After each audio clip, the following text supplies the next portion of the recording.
Bugun sizlarga bozorga yangi kirib kelgan Arcfox Kaole S avtomobilini ko'rsatib beraman. Arcfox Kaole S zamonaviy oilaviy elektromobil. Avtomobilimizda Madridga qarab 5 kilometrgacha yurish zaxirasi, shahar va trassada sinovdan o'tgan energiya sarfi, juda tez va tejamkor tez zaryadlash tizimi mavjud. Avtomobilimizning eshiklari mana shunaqa orqa tarafga ochiladi. Elektropirgit orqali ichki va tashqi tarafdan shunaqa orqa tarafga ochiladi. Chap orqa eshiklarimiz bo'lsa an'anaviy odatiy holda ochiladi. Interyeri mana shunaqa trikotaj matolari hamda oq koja bilan qoplangan hamda eshik ochish tugmachalari mana shu qismga joylab o'tilgan. Eshik ruchkalarimiz kirib chiquvchi avtomatik tarzda ochilib yopiladi.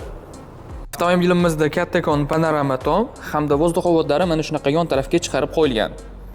Salon qismimiz bo'lsa oq koja hamda trikotaj matolar bilan qoplangan. Avtomobilimizda 163 ta ot kuchi 0 dan 100 gacha 11 soniyada tezlasha oladi.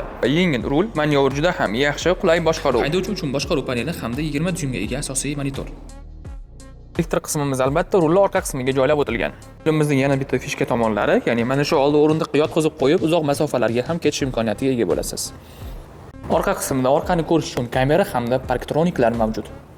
Avtomobilimiz komplektatsiyalariga ko'ra elektropaket yoki mana shunaqa ko'rinishda ochiladi. Avtomobilimiz hozirda avtosalonimizda sotuvda tayyor. Sotib olish uchun avtosalonimizga tashrif buyuring.